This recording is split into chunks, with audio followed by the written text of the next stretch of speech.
Better Buildings for Humans is powered by Advanced Glazings, makers of the Solera line of products.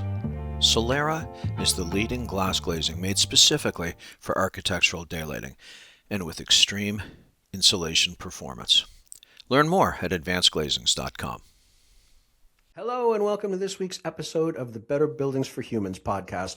I'm your host, Joe Menchefski, and this is a show where we take a look at the impact that the built environment has on our health, our wellness, our productivity, and our just sort of general joy of being alive. And of course, we have to talk about sustainable design as well. And on that note, I've got a returning guest today that I'm so excited about. I've got Eric Corey-Fried back on the show. Hello, Eric, and welcome back. It's wonderful to have you again. You know, I'm not used to hearing that, so I don't really know how to respond, but thank you. First time anybody welcomed him back. Yeah. Very exciting moment. Listen, for anyone who doesn't know Eric, like if you're not from the world of architecture or you've been living in a bunker or you've been in a coma or something, Eric is a principal with Canon Design in Oregon. And besides being funny as hell, which you're about to find out, he's also a visionary thinker, and his ideas are moving the whole industry forward. So Eric, let's start by getting people to know you just a little better. I know you've done this before, but we're going to do it again fairly quickly. Tell us about your history, why you chose architecture, and what kind of work you're doing now with Canon. All right. So I'm an architect. I think that's the simplest explanation. I design buildings, but the entire focus of my life and career has been on sustainability. And it really started when I was a kid drawing buildings. And this is actually a pretty common thing. I imagine you've had other guests on the show that have the same thing. A lot of architects, we start drawing when we're young. And I'm sure it has to do with like mother issues or father issues or I haven't heard that yet. getting breastfed too much or something, but who knows? But also it's a very, if you think about Maslow's hierarchy of needs and, shelter is kind of one of your base needs. I think this idea of children drawing their shelter, it seems very natural and understandable and specifically wanting to change their shelter. I mean, I grew up in inner city Philadelphia in a place called Overbrook Park, which is West Philadelphia, where Will Smith also grew up, and he went to my elementary school. And I'm not bragging, but and it was a dumb box. It was called a row home. It was, the whole block long, and it was a bunch of little homes. And even though it was a wood frame structure, it was covered with fake brick.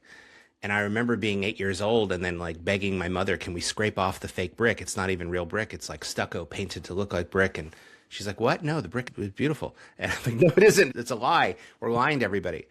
And so that's kind of how my childhood went for a while. And then I arrived at architecture school, really just eager to not just be an architect, but be an architect that's hopefully changing the conversation and changing how we interact with our built environment.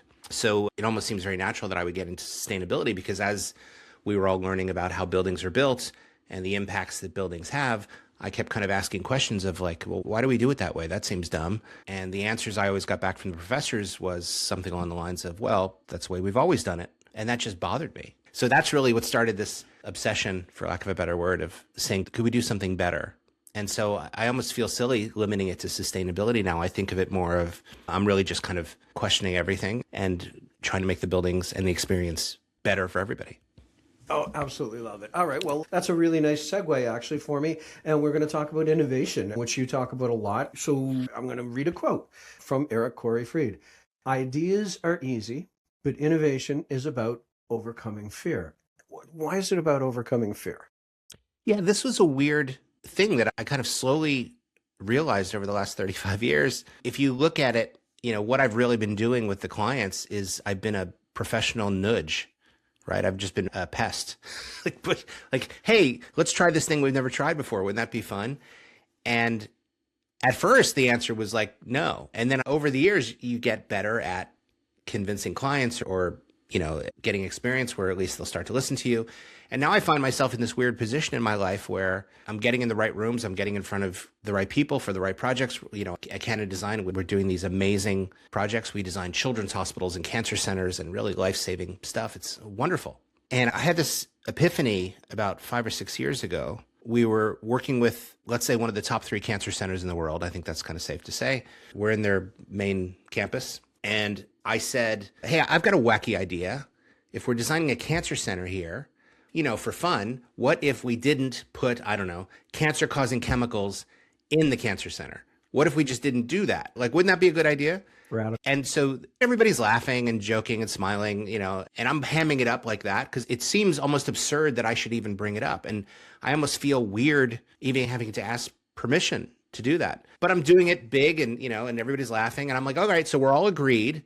We're not going to put cancer causing chemicals in the cancer center where the cancer patients are. That's a good idea, right? And everybody's nodding their head. And then the epiphany came when, like 2 beats later, the CFO stands up and says, yeah, but don't those materials cost more? I heard they cost more and I heard they're not as durable, and just wave of excuse. And so what was crazy to me is everybody in the room, and the room was a pretty diverse room. It was the facilities folks, but it was also medical providers, nurses, doctors. The C-suite was there. I mean, it was a really great array of decision makers in the room. Everybody agreed it was a good idea. And then 30 seconds goes by and someone puts their fear on the table and the tenor of the room changed. You could feel it. And I don't know if I was in a grumpy mood that day or what. But I basically said, what happened? We just agreed this was a good idea. And it's like, well, I heard they cost more. And I'm like, how would you know that? And he said, what do you mean? I said, how would you know that materials that you've never specified, never researched, never installed, never tested would cost more or be less durable? That's just coming from, I've installed them thousands of times. And so the epiphany was people don't want to change, even when they're in agreement that it's a good idea to change. And so this started kind of a deep dive over the last 6 years. That's what my next book is about, is how you overcome these things that shut down innovation. And I call them frictions because they seem little at the time, right? But you get 1 or 2 of them, and that could be enough to shut down the whole idea, but they start to compound and build up. And suddenly everybody's like, I'm out, I'm done. That's, I don't want to go any further.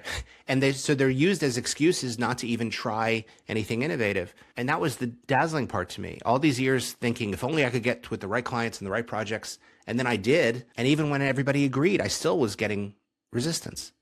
Interesting. All right, let's stay on this path. This is a good path. The book is called Frictionless, right? Yeah. And I'm going to steal another little quote from that book specifically. It says, you talk about overcoming the drags that shut down innovation, which is all these little frictions. And can you give us some hints on how, we go about dealing with all these little drags? What's the learning that shows us how to move past these things? Well, first you have to learn to listen for them. That was the interesting part. So I started teaching my sustainability team how to really listen for them. Because, before this, what would happen is, somebody on my team or myself would say, hey, I've got a great idea. This would be so perfect for the project. What if we did a green roof? And then the client would go, no.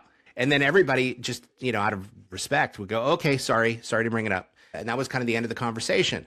And I think the biggest pivot was I started listening for, well, why not? And you'd hear these, what I call shutdown phrases, right? Of, well, our policy is that we've never done it before. And we tried that before back in 2004 and it didn't really work. And the legal team probably won't let us do it anyway. And why don't you spend 6 months calculating the cost and the payback and the ROI and then get back to us and give us a report that we're going to ignore. And maybe we should form a committee and kick the can down the road for another year. Like, it was just this constant barrage of nonsense, really. And it didn't change the fact that for this particular project, given this particular budget and given what your goals are for the building, that a green roof actually does make a lot of sense. And just because you've never done it before, just because you're scared of it, is not a good enough excuse for me. And so the analogy that I started telling the team was I felt like I had the tiger by the tail and the tiger was, fighting me. But I just wasn't letting go right away. I was like, let's see what happens. And started kind of gently pushing back on the clients of like, well, why not? What are your fears and concerns? And the interesting thing, the fascinating part was the conversations and the tenor of the conversations really changed. It went from this kind of transactional consultant to client, we're making recommendations, you're denying the relationship, into a much more human-centered, empathetic, listening approach. And so we started, okay, what are your real concerns? So I do this thing now called friction mapping, which is really just like, give me all your reasons why this idea frightens you, and just giving them space to be vulnerable, really. Right. And then addressing each of them. And so in the course of doing this for the last 6 years, we discovered that these frictions come in certain flavors and certain types. And then there's different approaches you can do to deal with them. And it just became this like a whole fascinating journey. And it all comes from this little part of your brain called the amygdala, which is part of your limbic system. And it's the fear center in your brain. It's the part of your brain that's trying to protect you all the time. And here, I come in like, hey, I got a wacky idea. What if we do something you've never done before? And their brain's like, shut it down now. Put a stop to it now. And that's really how it works. Yeah, and it's not even conscious. It's really interesting. Do you have to dance around egos in that scenario? You must. Like, is there any techniques that you could recommend, Eric, when you're in that scenario where like people who aren't used to being questioned are suddenly questioned? I think every architect learns how to dance around egos quite a bit. The only other additional skill that I think I would advise people is there's two parts. One is you can't just spring it on people. You have to like almost ask permission of like, let's just explore this a little bit. Maybe it's a line item on the agenda of like, we're going to just spend time to discuss your thing. Like now it just says friction mapping and the client says, what's that? And I go, well, that's where we're going to hear all of your concerns and worries. Yes. And then, so that's part one is you give it air, give it oxygen. Yeah. And then part two is you got to read the room, right? At some point, if the client's really starting to get impatient, especially the key decision maker, then, I've learned from my comedy chops that reading the room is kind of a key part of it. So if I start to see the vein throbbing in their head or, the sweat breaking out on their brow, then it's like, I know to back off, but that doesn't mean it's the end of the conversation either. It just means that we're done for today. and I might keep bringing it up. And again, not to be annoying, but because they hired us for our expertise. And this is not just true of architects. This is true of all consultants, right? Even if you're hiring one of those top 5, $1 million type strategic consulting firms, right? You're hiring them for their expertise. They're giving you their advice. And sometimes clients are just reluctant to listen to it. And this is really just slowing and shutting down innovation. And so that's the part where I thought if we can kind of change this perspective. And so at the end of the day, maybe the book is really about empathy, of just learning to listen, of what's scaring you the most, and then let's work through it. Imagine a building where natural light flows freely, solar heat gain is under control, and comfort is unmatched. With Solera translucent glazings, you can create spaces that work better, feel better, and deliver lasting value. Learn how at advancedglazings.com. I like that. All right. There's one more thing I wanted to speak of, and it's from Frictionless. You introduced this concept of a North Star metric. Oh, yeah. I've never heard that term before. What does it mean, and how does it facilitate that creative force that you need to move things forward? Well, this really came from Jim Collins' book, Good to Great. Oh, great book. Where he spends a lot of time talking about metrics. Yeah. And then I started researching what companies were doing. So Netflix, for example, most people at least have heard of Netflix if they don't have subscription. Netflix thought initially that their North Star metric, their key deciding metric, the one that they should be designing toward all the time, they thought it was number of new subscribers. And they realized, well, actually, this is not a good North Star metric because in our pursuit of getting new subscribers, we're losing our old ones. And our attrition rate is increasing as we're pursuing new ones. So they pivoted. And their North Star metric changed from we must get new subscribers, which seems like a reasonable metric, by the way. And they pivoted to number of hours spent watching. Now, think about how fascinating it is. That's why that movie, Death by Lightning, wasn't just a 2-hour movie. It was a 6-hour miniseries, right? Because what happens is, my wife and I basically sit there and just gobble up the whole thing. We spent 6 hours, of time watching it. But think about what that represents. That suddenly represents that if you're spending more time watching and everything they're doing is designed to get you watching more, it becomes an invaluable part of your life and your experience. You start telling your friends, oh my God, did you catch this thing on Netflix? Did you watch it? It's amazing. And then they start subscribing and so on and so forth.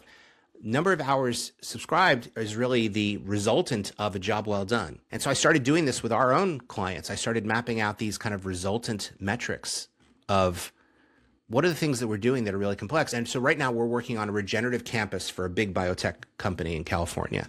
Can't say who, but you've heard of them.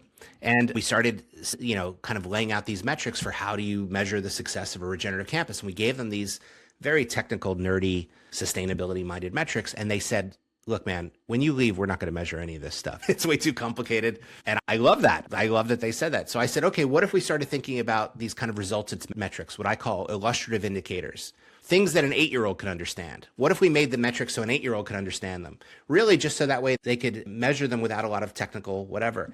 And so we came up with a bunch of there's like 50 of them, but we came up with a handful that I just love. The first one is number of butterflies. That's it.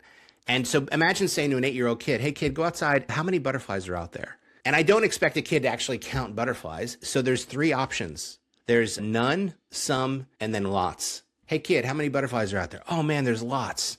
Think about what that represents. If there's lots of butterflies, that means a lot of really complex stuff is working. The pollinator pathways are working, the hydrology is working, the regenerative scheme is working, the hardscape plan is working, the water systems are working. A lot of really complex things by really smart engineers and architects is working, but the result is butterflies. This becomes a very great way to measure wonderful things. And so we started thinking, what are the other illustrative indicators we can measure? One of the other ones that I love, and this is so great, is how many outdoor meetings did you have last year? None, some, or lots? And they're like, oh man, we had lots of outdoor meetings last year. Think about what that represents. The furniture that we picked outside is great. The hardscape plan is working. It's comfortable enough that they can sit out there for a while and have a meeting. It's private enough acoustically and visually that they don't feel like they're detached, but also that they can at least have a conversation. There's not too much glare on their laptop screen so they can work. It's thermally protected enough so they're not getting wet or cold. A lot of really complex design decisions are working, but the result is we go outside and have meetings all the time. And then my favorite was we did a school outside of Pittsburgh called Seneca Valley, and it was in Time magazine because it was such a cool school. It's got, the whole thing's built around kids first. And our metric of success there was the decibel level of laughter in the playground.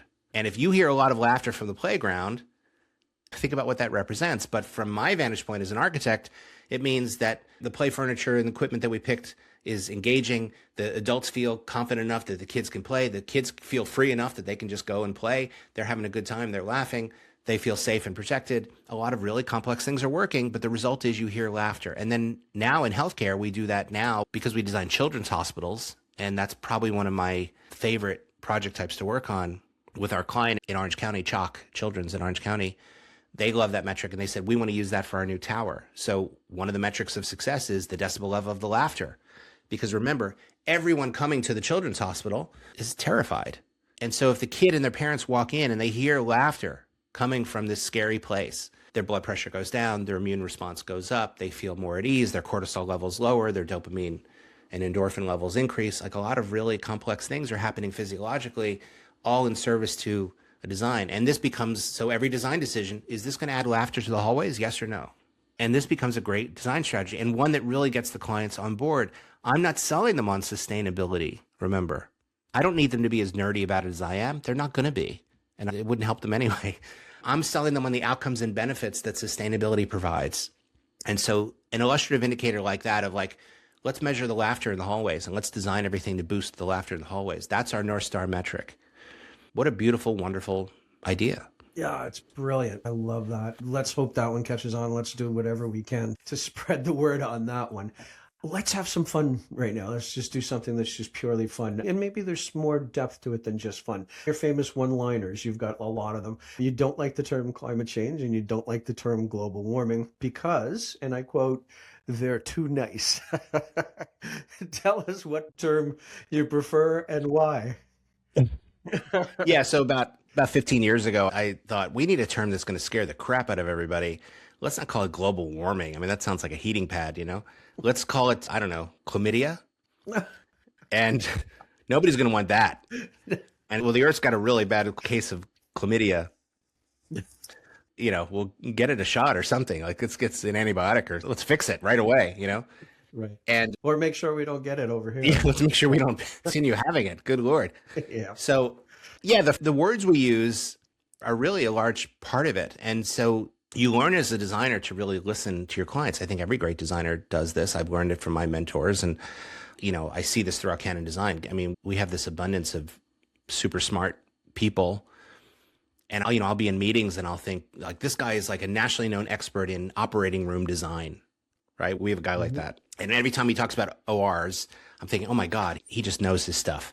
And I have to bring my A game just to compete, because if he's the guy that knows ORs and she's the gal that knows, planning layouts and, medical room layouts and all that stuff, I have to be the one that does that with sustainability. So it just brings your A game. And then the words become very important and you learn just to like listen. And so I found if a client says something, sometimes they say things because they think they're supposed to, but other times they say things because they mean it. And I'll often say, well, can you say more about that?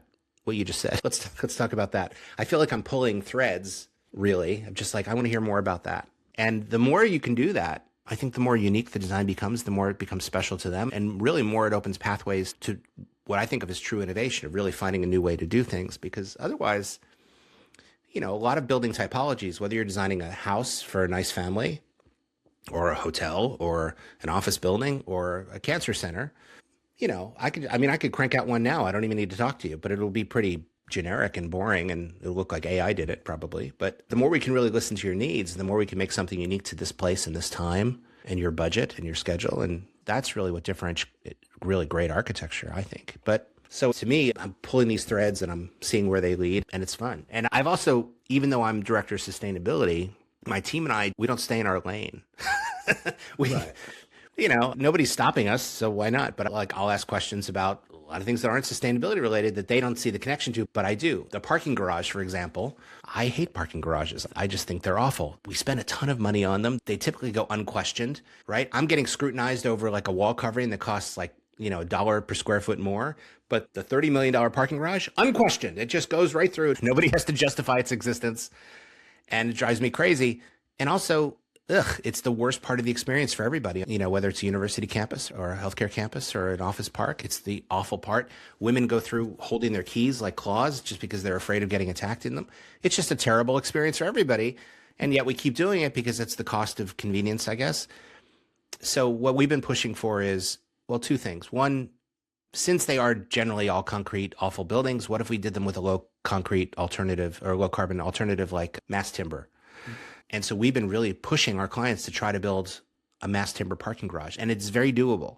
And it's much prettier. Number two is in 10 years, we might not need single passenger, single use cars, right? Autonomous vehicles could change that. Public transit could theoretically change it, but our outlook in transportation seems like it's in the middle of changing. What if we design the building so that way the parking garage could be convertible? So it's a parking garage today, but we start looking at the 4-to-4 heights, the base spacing, the dead loads, the live loads, and really start to say, well, what if we designed it so we can convert it easily to a classroom building or a medical office building?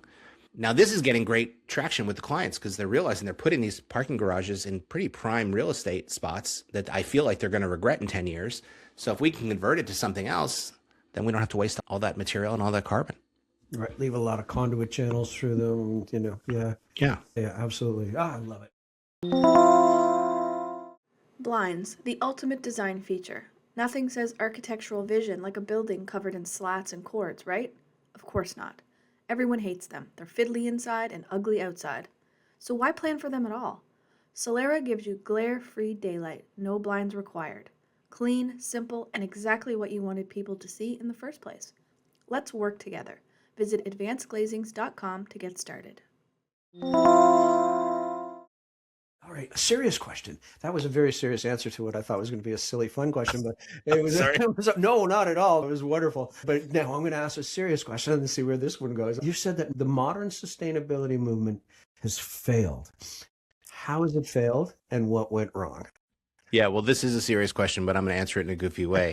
Perfect. It failed in a number of ways, namely that we ended up in the exact spot we didn't want to be. True. The first Earth Day was April 1970, right? Under the Nixon administration, if you remember it, believe it or not. So that's 56 years of people telling us that there's a problem. And it dates back even further than that, right? So for decades, experts, scientists, our leading thinkers telling you, hey, this bad thing is happening and we need to take action now. We need to do something about it now. And everybody's response was, like, it's maddening. And so we ended up in exactly where we didn't want to be. Last year was one of the top 3 hottest years on record. This year is only a quarter of the way over, right? We still have 3 quarters left, and it will be one of the top 3 hottest years on record. The last 10 years were the 10 hottest years on record. That's just something that's going to be true now. The last 12 months you lived through were the hottest on record. Like, we failed. I mean, I don't have any other way to think of it. And even on the architecture side, our goal was to make every building a net zero building. Well, it's like 0.02% of all buildings are net zero. That's hardly a ringing endorsement. Right? We didn't even get a full 1%. Like, good night. I mean, it's just a terrible track record we have. And so I look at it very humbly of, okay, we failed. Clearly what we were doing wasn't resonating, wasn't working, wasn't getting the message across. I don't know if scaring the crap out of everybody is going to do that either.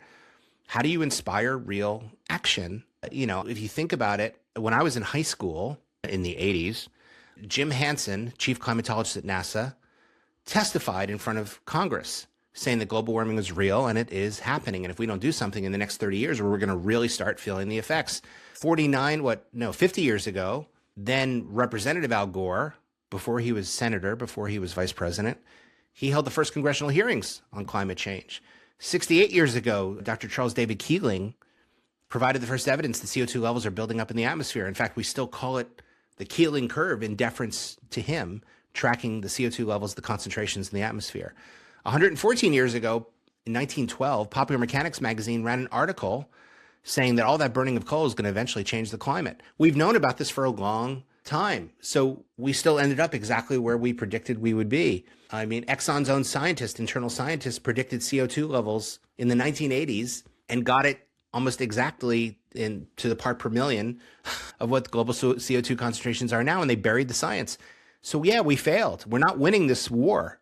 It's very much a Pyrrhic victory where we think we built all this like goodwill and enthusiasm, and I guess we have, but we haven't made real change. And that to me says, oh God, we got to step back and reevaluate. Like clearly what we're doing is wrong. Like if you find yourself single and you're going to the bar and you're like, talking to 80 people a night at the bar, but not getting a single phone number and not getting a single date out of it.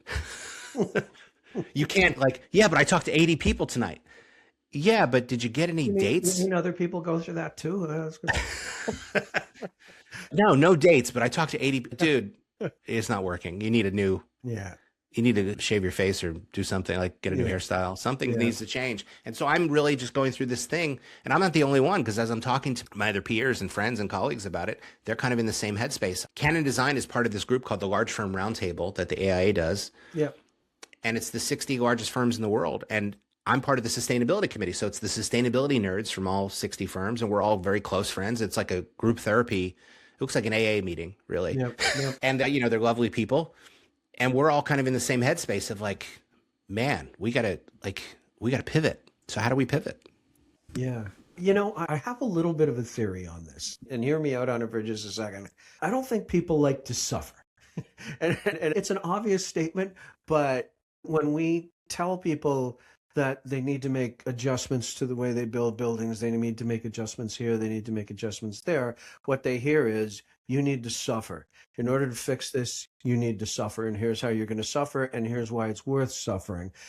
And I think that's the only part people hear, and they just immediately, even though they're buying what you're selling, they dismiss the actions that need to be taken because it feels like suffering. And if somehow we'd positioned it that, and we can still position it this way, because it's true, like a lot of the things we're doing make things better, right? It's not like I learned a while ago, selling daylighting on energy, reducing energy consumption was just absurd.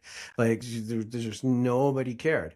Nobody cared. Even when you could show them an ROI, they didn't care. And it was very difficult. But when you told them that you could make a much nicer building that people would enjoy being in, and it was a much more comfortable space, and you'll be happier in there, and you might even be healthier. And that this is, 25 years ago, before we realized like just how profound full spectrum natural light affects our health, but just the fact that it was going to be a really nice, pleasant space to be in, that was so much more powerful than any kind of ROI, right? So it wasn't like you're going to suffer by having to pay some additional costs or whatever, but I'm going to give you a really nice building that you're going to enjoy being in. It was all about positioning it for something better rather than something that feels like a sacrifice. Does that make sense? Oh yeah. Most of sustainability has really been presented as you should take more austere measures. You need to do more with less. You should be only taking 5-minute showers. Here's a shower timer for you. Yeah. The water company's giving them away. You should be using this crappy fluorescent lighting that like sucks the soul out of your head, right? Have you ever used a paper straw? It's a nightmare. It sticks to your lip. It's disgusting. It falls apart. Yeah. I live in Portland, Oregon, right? So I'm surrounded by friends who carry their own silverware with them. They always bring a bag everywhere they go. They always have their own water bottle in hand. It is a pain in the butt. And they're like, look, I'm a good person because sustainability told me so. I'm like, I guess, but maybe we should be like redesigning the entire system that made it this way, that made it so that way the corporations can keep just externalizing all their waste and pollution to everybody else, and that somehow the individuals are the ones to blame. That was a kind of a bill of goods that was sold to us starting in the 70s. Right. And it's a long history, right? It's not the cigarette manufacturer's fault that they made this toxic cancer stick. It's your fault because you're weak and you keep smoking. Oh, you're right. I'm a bad person. And by the way, people continue to smoke. And so with sustainability, it was the same argument that was made. The fossil fuel companies really got very good at like, hey man, you keep eating cheeseburgers and driving, so we're harmless. We're just providing a service to people that people want. We take no responsibility for anything. Well, you do have a responsibility. If I were to come out with a product and I told you that the product kills 7 million people a year, you go, oh, you shouldn't be in business anymore. In fact, you should be in jail probably. But if I say, no, I'm an automaker, I create jobs. Oh, okay, then yeah, it's fine. It killed 7 million people, fine. It's totally fine. And I can't believe that people bought it. So there's long been this just absurdity with the whole world. I mean, when I first started speaking on stages, it was like 1999. And my very first talks, believe it or not, were very serious. And because I could see people were getting bored and just like this was depressing. I remember I was at a speech. I was in Berkeley, California, of all places. I was in this big, beautiful room. There was 1,000 people. It was a big hall with 1,000 people, but it was daylit. You would appreciate it. It was daylit with lots of light coming in. So I could see the whole audience, right? It was great. It wasn't like a dark theater. It was this beautiful space. I could still picture it, 1999. And I'm going through life cycle assessment and I'm breaking down like, you know, if we're talking about concrete, it's this and aluminum that and glass that and how to like look at it. And I think I'm making it interesting, but the audience looked bored as hell. And I stopped and I said, this is pretty depressing, isn't it? And immediately the audience perked up because I was suddenly being real and I was going off script. So they're like, ooh, what's going to happen next? And I just started telling funny stories about concrete. And I think the analogy I made was it's kind of like dealing with a cocaine dealer because they sprinkle in 15% fly ash, the way a Coke dealer will put baby powder in your Coke. And they started laughing and they started listening and they started leaning forward. And then I realized, oh, I should just let my true personality out. So that's when I started being funny on stage. I gave myself permission to just be myself on stage. And I saw the reaction. I'm not doing it because, I mean, I am obnoxious, but I'm not doing it because I'm obnoxious. I'm doing it because when I go to conferences now, when I go to the AIA conference, for example, people come up to me and go, dude, I heard you gave a talk in 2010. Do you remember me? I'm like, yeah, sure. You changed your hair. How you been? You gave a talk in 2010 and you gave this story about glass recycling. And it was so funny. I still use that joke to my clients to this day. Humor has this capacity of being memorable and being impactful. And so I started using it. I mean, that's why I have a chlamydia joke. It's not because it's not because I set out to say, maybe we can make climate change like a sexually transmitted disease. I thought, how can I make it so people realize how absurd this all is? I can't believe that I need to stand in front of clients and ask permission to not put carcinogens in the building where the sick people are. It's crazy, but that's where we are. And so, I mean, as I get older and I'm losing my grasp on reality, this is kind of where my head is at.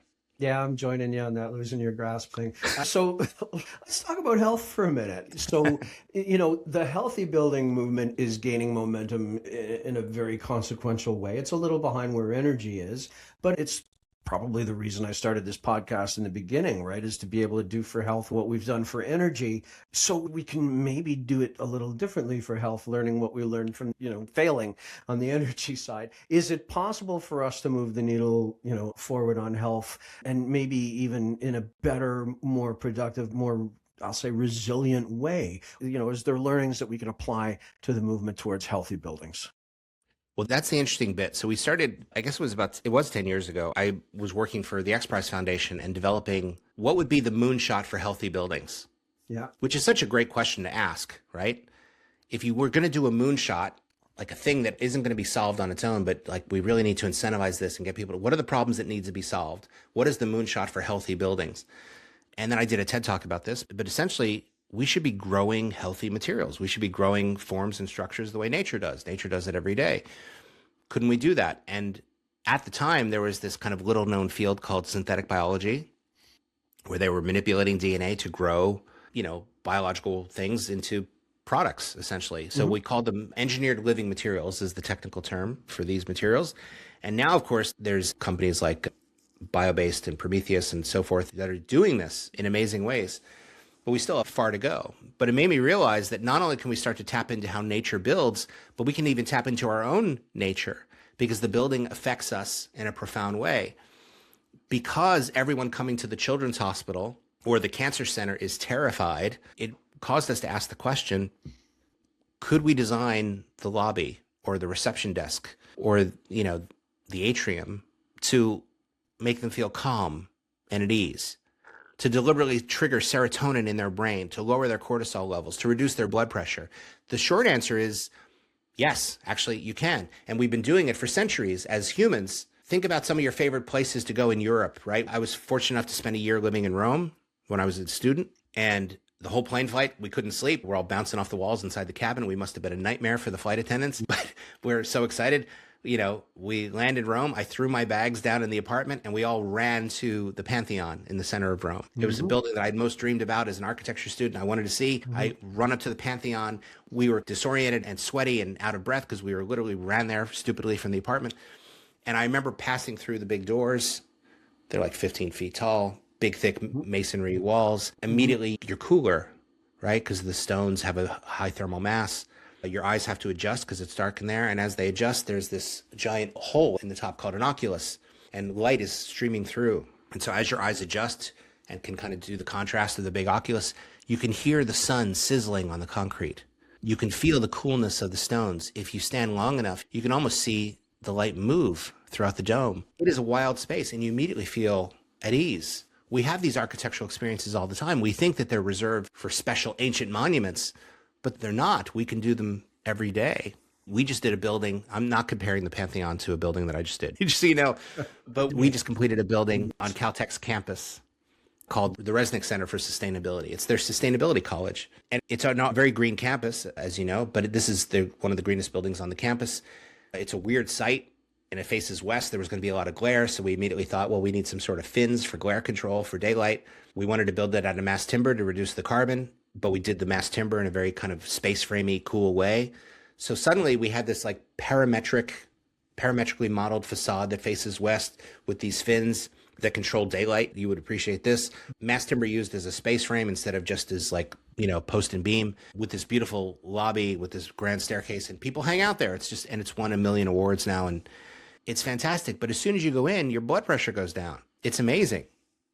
People like to hang out there. That's where this whole thing started. Was I can't like actively measure the cortisol levels of people without kind of drawing blood essentially, or doing some invasive scan. But I can ask them, why do you hang out here all the time? We have this, we designed this, essentially it's a food court on University of Buffalo's campus. It's called One World Cafe. And the idea behind it is pretty brilliant. They have a lot of international students, and they thought, let's make like a food court that sells food from their home countries. So you can go there and you can get Indian food or falafel or, whatever. And they change it all the time too. And that's the fun part. But the really cool part is everybody hangs out there, and you go, and the acoustics are amazing. So even though it's packed with students, it is not loud. And there are little nooks and crannies you can sit in, and there's big kind of open couches you can sit in. And I love the diversity of spaces and uses. And the result is it is packed all the time, and it's not annoying to be in there. And it's got a great quality light coming in. It's a great place to study, but it's also a great place to meet your friends. And of course, it's a great place to eat. I love that. I think it's such a great thing. You feel things. You don't know you're feeling things, but you feel things. So we thought, could we make this into a science? Could we design for boosting patient health outcomes or student performance outcomes? And the short answer is yes. We're going long, but we're going to go over time, and that's all there is to it. We're just doing it. Executive decision made. I have to talk, it's a completely silly, unrelated thing, but you used to own a Tumblr. Get this now, called, and I'm reading it, Old White Guys Lining Up Way Too Early at Airports is the name of that Tumblr. So as an old white guy whose wife gives him a really hard time because I line up way too early at an airport, and even if I'm in zone 4, I'm up there ready, and I'll let the other people pass me, but I'm going to be the first guy in zone 4 that gets through there. Anyway, I can relate to what you're saying. Why on earth did you start this Tumblr? What was it all about? Well, my life is very, I'm on airplanes every week. I'm always flying somewhere because I speak at conferences. I do workshops for clients. I travel a lot. That's part of the business. And I just started noticing these people would start lining up way too early. And even when the gate agent would say, sit down, like you're blocking the gate, like disabled people need to get on the plane. And it started bothering me. And so I just started noticing it. It was happening every gate. Even if it was 5 a.m. and nobody was there, there would be somebody standing. And I noticed they tended to be not just white guys, but older white guys. There was something about, I don't know if it was like the patriarchy or what, but it's not exclusively just older white guys, but it just tends to be generally older white dudes that kind of stand at the gate, and they stand very proudly, and they stand looking forward too. That's the weird part. Like they're ready at a moment's notice. And even though the agents are saying, sit down, you're blocking the gate, they do it, and they still do it. And so I just started taking pictures of them. And by the way, if you want to confuse people, take a picture of them standing in line, and they're like, huh? And then I started posting it on Tumblr, and then friends started sending me their pictures of old white guys doing it. And so for a good 5-year period, it was, and then I just got bored of it. But I don't know, you're traveling and it's a way to amuse yourself, really. And then I'd usually put like comments. And so you can still find the Tumblr. I didn't take it down. I just I'm don't in one I, of those pictures. If I get there looking at it, I find myself. I don't post to it anymore. But it's just a way to, and yeah, as now an old white guy, at least I don't line up too early. But it just pisses me off because I'd see like people in wheelchairs trying to get on the plane and they wouldn't move. And there's a term for this. The gate agents told me they're called gate lice. That's the term they use. It's sit down. Just, you stand up when you're called. We haven't called you yet. But they'll get up 50, 55 an hour early. And if you want to stand there for an hour like an idiot, be my guest, but I'm going to take your picture and post it for the world to see. I'm a gate louse. Oh my God. Yeah. You're still a nice person, but I'm a nice gate louse, but nonetheless, I'm a gate louse. All right. I can't let you go without talking about the circular economy. I know you're obsessed with it. Let's talk about how we get people to embrace it. What's the simplest way for people to start embracing the circular economy? Yeah. So when my publisher asked me if I wanted to write Circular Economy for Dummies, my first response was, I mean, at that time, it was 2020, so it was kind of my pandemic book. And at the time, it was huge in the Netherlands. That's really the birthplace of where, the Dutch really had it dialed in. It was spreading across Europe as kind of a cool approach to eliminating waste. I thought of it as, oh, you mean recycling? And then as I got into it, and then ultimately what got me to say yes was, oh no, this isn't about just recycling. Recycling is actually the last thing that we want to do. This is about redesigning everything to eliminate the concept of waste, of reimagining everything in terms of how we could do it better. And in construction, this is a big thing because 25% of landfills are construction waste. But the book is not about just construction. The construction is one chapter. There's also a chapter on fashion and, oh my gosh, so much waste from the fashion industry. There's another chapter on food. To me, it's really a design framework. So I started, after I wrote the book, I started doing this with clients. There's a framework that you can all look up. We have it in the book, but you can look it up online. If not, email me and I'll send it to you. And it's called the Resolve Framework. And it's an acronym, and I'm not sure I'm going to remember what Resolve stands for, but maybe I can look it up quickly. But, here it is. Resolve stands for Regenerate, Share, Optimize, Loop, Virtualize, and Exchange. So RESOLVE. And what's great is it's really an exercise in abundance. So I'll do this workshop exercise with clients and I'll say, okay, the RE in Resolve stands for regenerate. How could we make, campus transportation more renewable or more restorative? Let's hear your best ideas. And then people in the room will start, well, we could really build out a bike share program like other campuses have, or we could really look at the last mile solution so they're not parking on campus and bringing all that exhaust. Or we could partner with this or partner with that, or we could do an electric shuttle. Like suddenly it's just this wealth of abundance of opportunities. It's not about scarcity and we have limited budgets and limited funds and limited time. The exercise of just going through this circular process is, how do we make everything better? The next one, the S in Resolve, is share. How do we reuse or extend the life of or shift or make stuff upgradable? How could we do that for campus transportation? And again, just like, well, people are coming, they're parking their cars, and their cars sit there for 8 hours. We could do a robust car share program. Well, there's software that helps you do that. Okay, what else? Well, we could really start putting more bus stops. Where do people need to be? Okay, and again, it's like suddenly this wealth of abundance. And they get out. What I noticed is after I just run through this, and it's, by the way, a 10-minute exercise, they're brimming with ideas. All they can see are possibilities.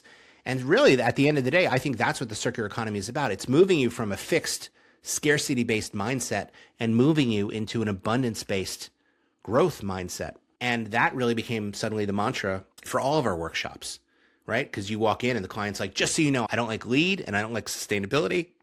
And quite frankly, I don't like your face, right? That's how people say hi to me when I walk in a room. And I'm like, yeah, man, I get it. That's fine. Let's just have a conversation. What's driving you crazy? What's keeping you up at night? What are you worried about? And we start talking. Okay, well, let's just have a conversation. Let's talk about abundance. What do we have a lot of here? And just by the end of it, they've moved from I hate lead and sustainability, and I don't like you very much, to, oh my God, there's all these possibilities now. And it's not a magic trick. I'm just changing their focus from, instead of focusing on how limited they are and how fixed they are, I'm moving from the fixed mindset into a growth mindset, an abundance-based mindset.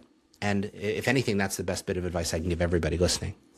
That's wonderful. And it kind of leads naturally into another sort of question, and that is, how do you deal with a crowd that doesn't even believe in climate change? When you run into that scenario, and it's substantial, that crowd is not small. So I'm guaranteed you're running into at least a chunk of them when you're on the stage. How do you manage through that when it's live and you're speaking in front of these folks? Yeah, well, I mean, I've had hecklers and people get up and storm out and then yell. And, that's fine, because here's the thing. What people forget when they yell at me on the stage is they can yell, but I have a microphone. And so I can talk way louder than they can. Right. And I'm also on stage where everybody could see me. So, I don't get many hecklers anymore, actually, because they tend not to even bother showing up. But where I do encounter people that don't believe in climate change is in my workshops with our clients, right? We do these big workshop groups with stakeholders. There's, 80 people in the room. I don't need them to believe in climate change. It doesn't matter. I'm there to make a better building. I'm not here to sell them on sustainability. I'm here to sell them on the outcomes and benefits that sustainability provides. Exactly. The mantra, and this is what I tell the team, the whole team, not just the sustainability folks, but my entire design team is, look, we're here to sell the brownie and not the recipe. They're not interested. I mean, if they want to know the recipe, I'm happy to give it to them. It's 2 eggs and flour and butter or whatever. But I'm really here to sell the brownie and not the recipe. So everybody loves a brownie. Hey, if I can give you a school that boosts student performance, who cares that I'm using daylighting and biophilia to do it? If I can give you a hospital that reduces length of stay and boosts patient immune response, who cares that I'm using color and contrast and healthy finishes and air quality to do it? So I'm selling the brownie, not the recipe. So tell me, which type of brownies do you like? You like the blondie ones with the thing? You like the one with the white chocolate chips? Oh, you like the ones that have fruit in it? Great. Let's hear your priorities and we'll make that brownie for you. Right on. Well, I'm Canadian, so you can probably guess what kind of brownie. You probably want bacon in yours or something weird. That's not where I was going with it, but let's just leave it there. All right. It's that time of the show, Eric. I have to ask my $1 million question. And I know I've asked you before, but I'm going to ask you again, just in case it's changed a little bit. What makes a great building? I feel like my answer would change every day that I would answer that, because I've been practicing for 35 years and I'm still in love with architecture. I'm still delighted by it every day. I've almost gotten into car accidents where I pass a building. I'm like, ooh, what was that? So, and I still I'm flying to Chicago next week and I've added in extra time just so I can go see the Bruce Goff exhibit at the Art Institute, So it's it's what makes a great building is a building that makes you feel something. I think that's probably where my head is at today. Right on. I like that. All right. One last thing. Do you have any announcements, any upcoming big events, or, you mentioned your book, maybe mention it again. Anything you'd like to share or promote before we go, Eric? Oh, gosh. Thank you. Yeah. So the book is wrapping up now. It'll be out at the end of 2026, which is great. And you'll probably see me, I'll be at AIA in San Diego this year. I'll be at Greenbuild. I go to Greenbuild every year. Yep. And then I speak at 50 events a year all over the place. So please come. And I'm constantly trying out new jokes and material and constantly showing new things that we're tinkering on. So, if you've heard me before, come back, because I've got all new weird stuff to show you too. So yeah, and then come up and introduce yourself. Are you at Build Green Atlantic this year? No, but I love Halifax, and I was last year, and Halifax is hard to get to. It's first you go east and then you go east some more. It feels like, yeah. But it's so beautiful, and the folks in Halifax are so nice, and I could totally live there. No, call me. We'll hang out. All right, great. All right. Eric, absolute pleasure as always. Thank you so much for your time.